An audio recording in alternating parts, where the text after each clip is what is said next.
Hello everyone, welcome back to my channel. If you're new here, my name is Alex. I am a book creator slash YouTuber slash coach slash lifestyle creator, all of the good stuff in between.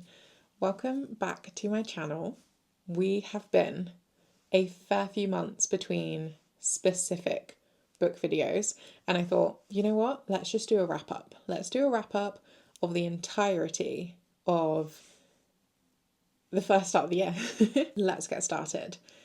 I have read 12 books so far this year.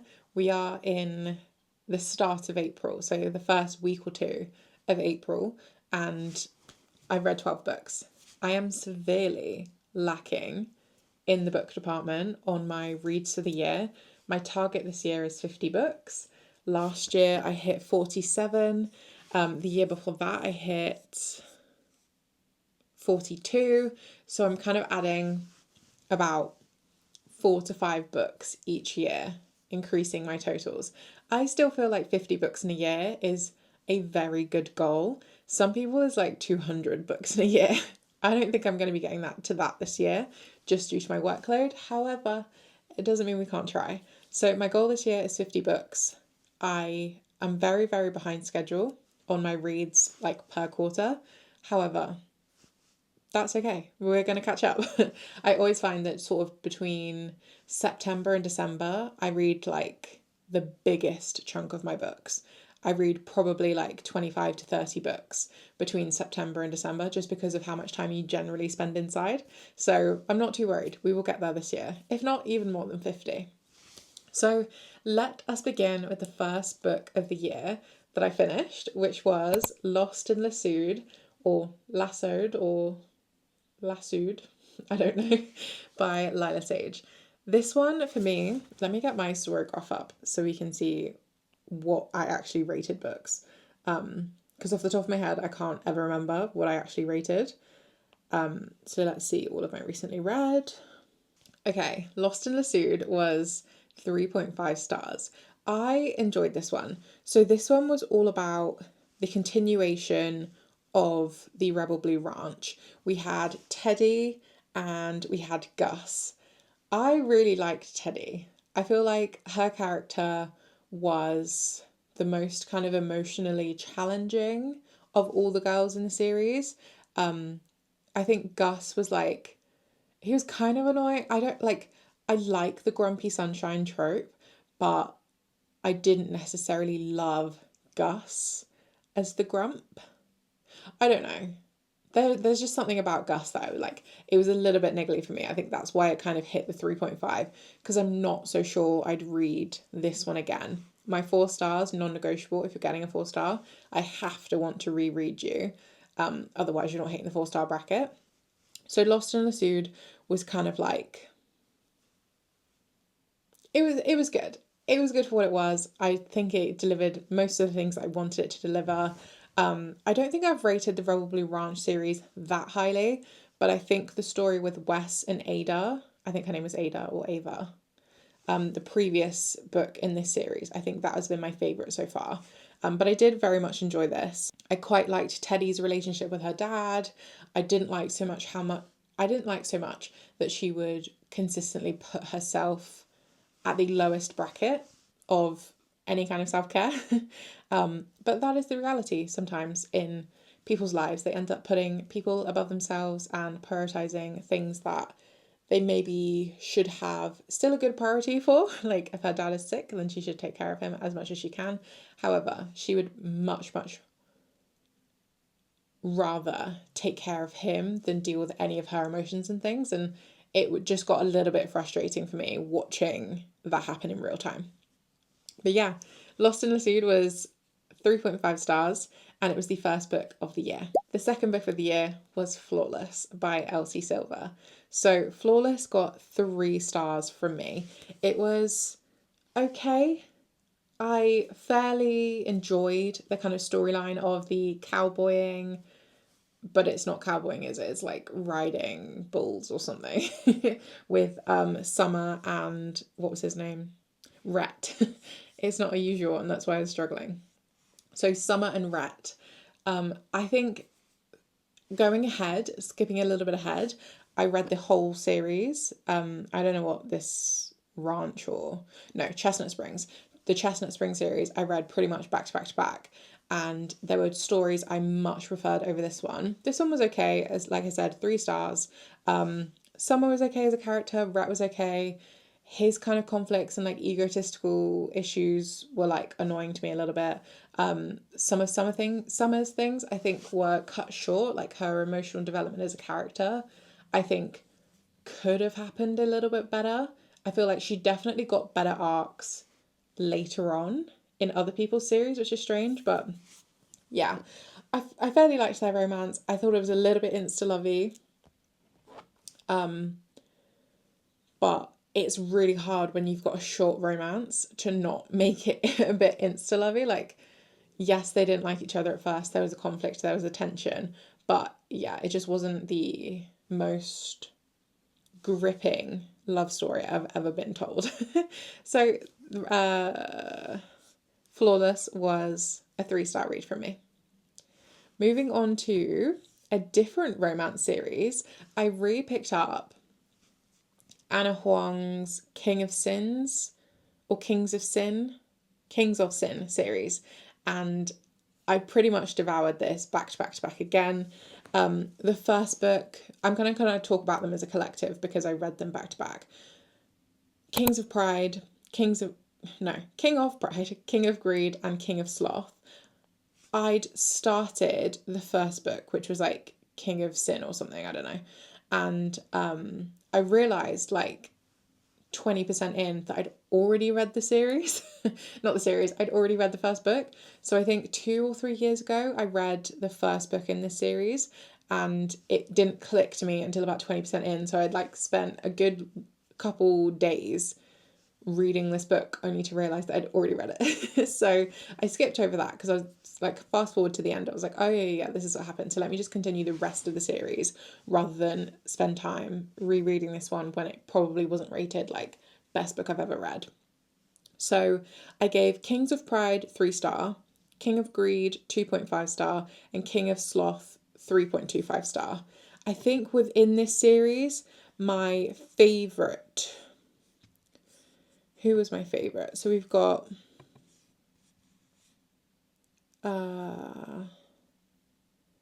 Kai and...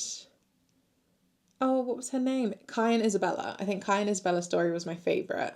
Even though it only got 3 stars, so maybe I need to review that. But yeah, King of Pride I think was my favourite story looking back on it, with Kai and Isabella.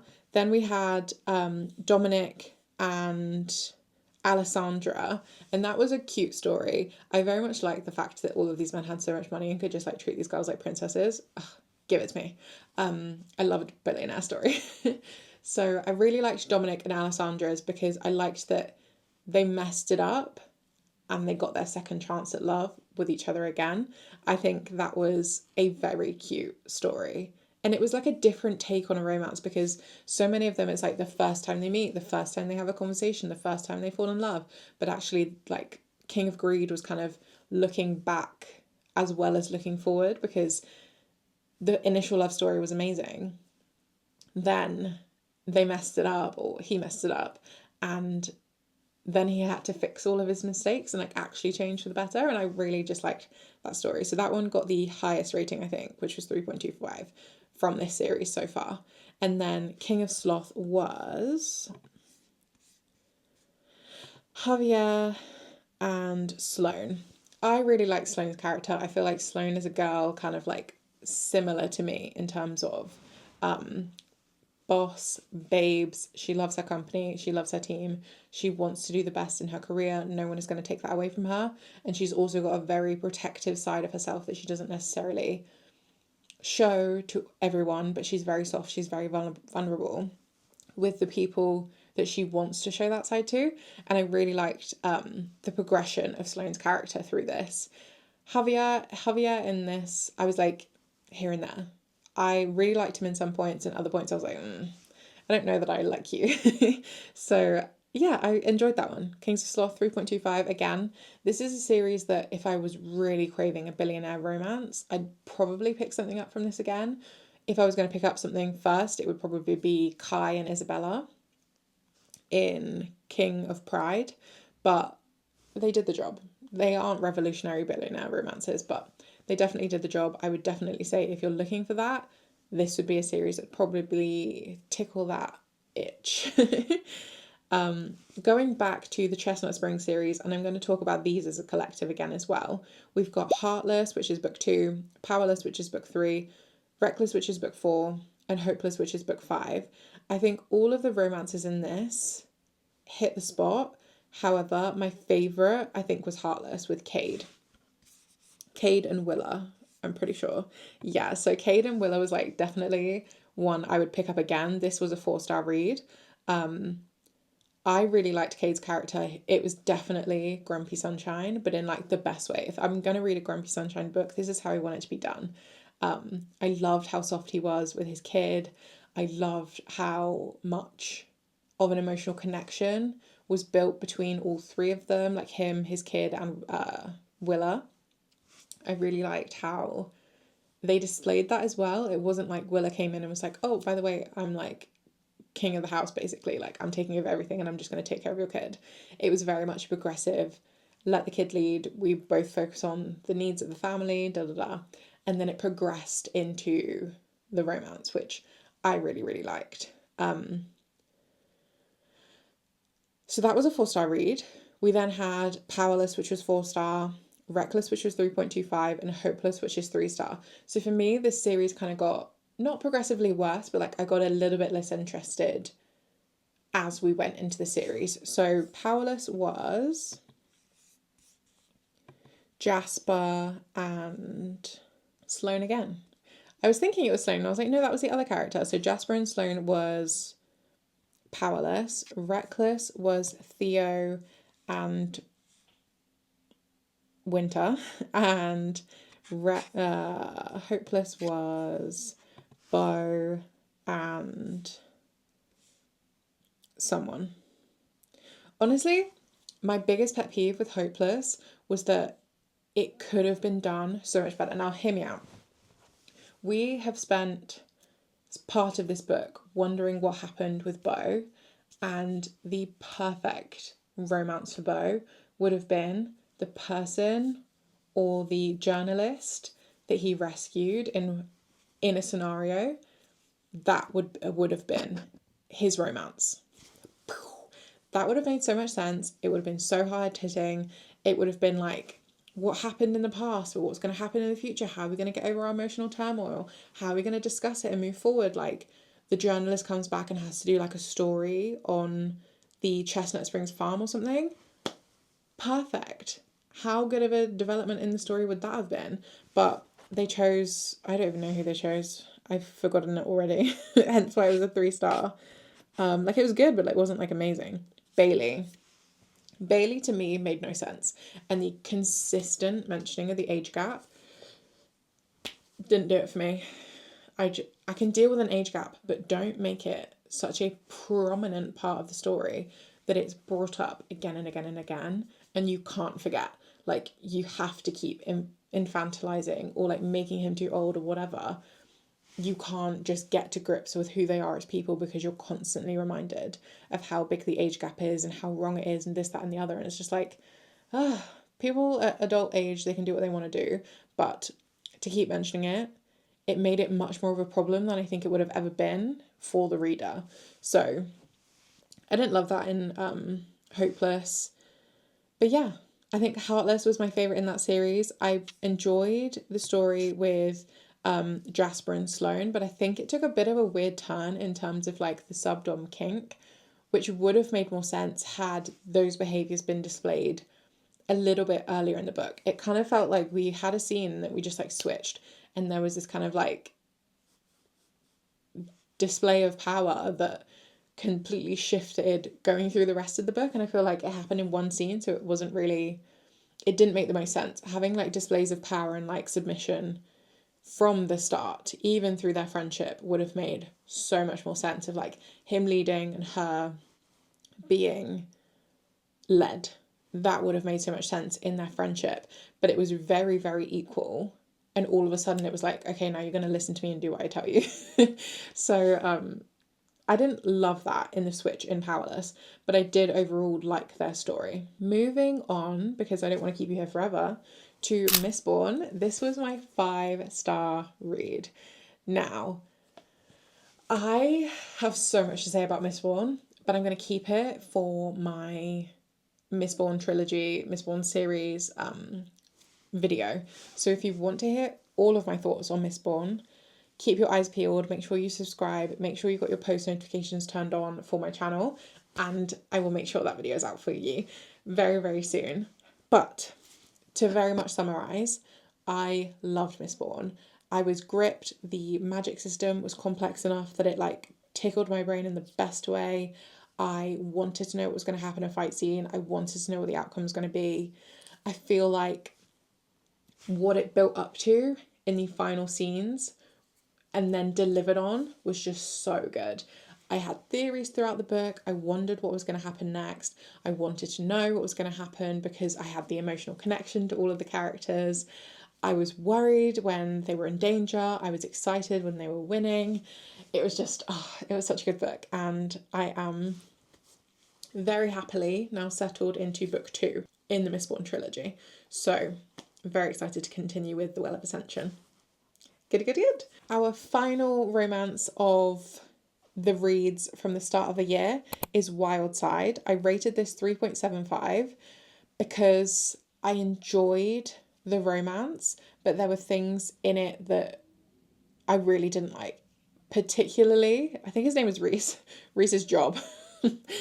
It threw me every time. I had to skip pages. I cringed. I couldn't get to grips with it. It just could never register in my brain how I think Elsie Silver wanted it to. I just couldn't get past it. I couldn't get past his job.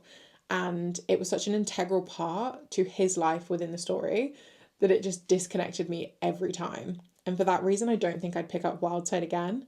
But I wouldn't deter someone from picking up the Rose Hill series and reading all of these books because they are good romances. It's just there's some stuff in it that I was just like, oh, skip. Like, I have to skip pages. I can't keep reading this. But other than that, I really liked the progression of both of the characters. I liked the way the story was told, and I liked how it resolved itself in the end. I think it was very, very interesting how it was kind of like told, because it was a what's the trope called? It was a forced proximity. It was a good one. For those reasons. However, I just couldn't get over his job. If anyone else felt that way, let me know.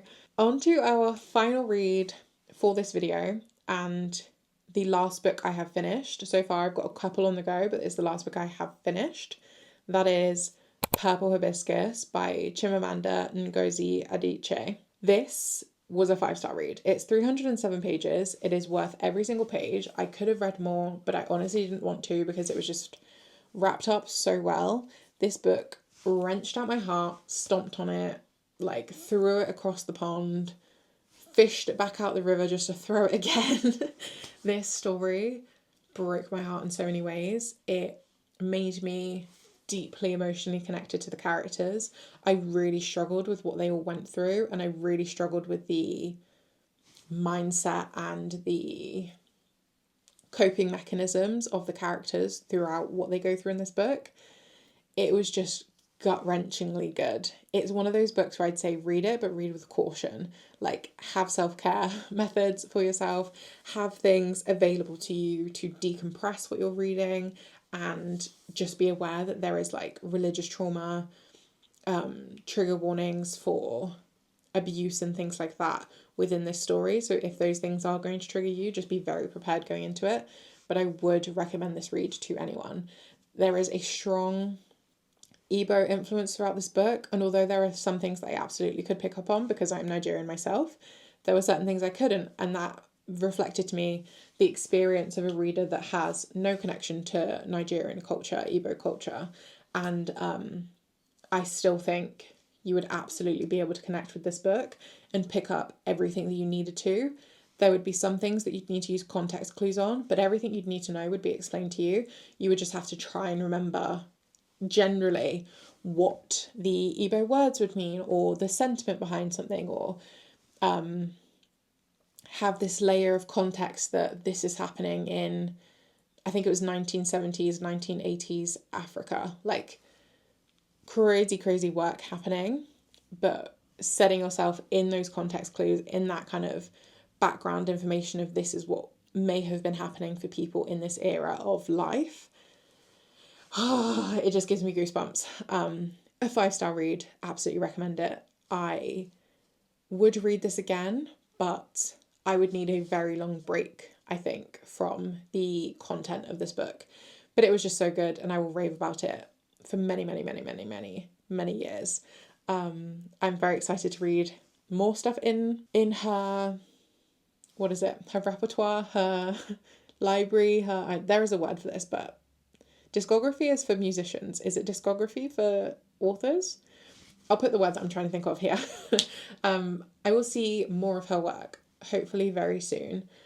But yeah, Purple Hibiscus, 5-star read. I would absolutely recommend this book to everyone. That is all of the books I'm going to mention right now. If you watched my previous video, which was my vlog, I talked to you about all the reads I'm currently reading, what I've got in my library right now. So if you're interested in that, go ahead and watch my previous video, which is a vlog, a weekend vlog. I will no doubt be back very shortly to talk about more books and things I'm reading. So make sure you subscribe to my channel to not miss out on a single thing. I'm very grateful that you've got to this point in the video. I will see you in the next one. Bye, guys.